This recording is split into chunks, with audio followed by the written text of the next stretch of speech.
கழகத்தின் மூத்த முன்னோடி செங்கோட்டையன் குறித்து ஓபிஎஸ் செய்தியாளர்களுக்கு பேட்டியளித்துள்ளார். அதிமுகவை தோற்றுவித்த எம்ஜிஆர் காலத்தில் இருந்து கழகத்தின் மாவட்ட செயலாளர் உள்ளிட்ட பல்வேறு பதவிகளில் வைத்து வந்துள்ளார். செங்கோட்டையன் செய்தியாளர்கள் சந்திப்புக்கு பிறகு அவருடைய கருத்துக்களை அறிந்து பத்திரிகையாளரை சந்திப்பதாக ஓபிஎஸ் தெரிவித்துள்ளார். மரியாதைக்குரிய அருமை அண்ணன் திரு கே செங்கோட்டையன் அவர்கள் புரட்சித் தலைவர் எம்ஜிஆர் அவர்கள் கழகம் துவங்கப்பட்ட நாளிலிருந்து இந்த இயக்கத்திற்காக பாடுபட்டுக் கொண்டிருக்கிறார் என்பதனை நான் முதலில் தெரிவித்துள்ள கடமைப்பட்டுள்ளேன்.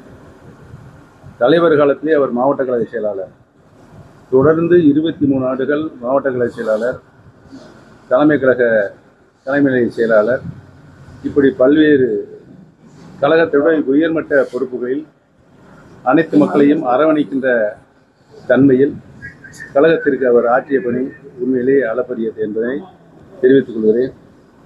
அருமை அண்ணன் என்ன பத்திரிகையாளர் தொலைக்காட்சிக்கு பேட்டி அளித்துக் கொண்டிருக்கிறார் என்பதை அறிந்து நான் என்னுடைய கருத்தை தெரிவிக்கிறேன்.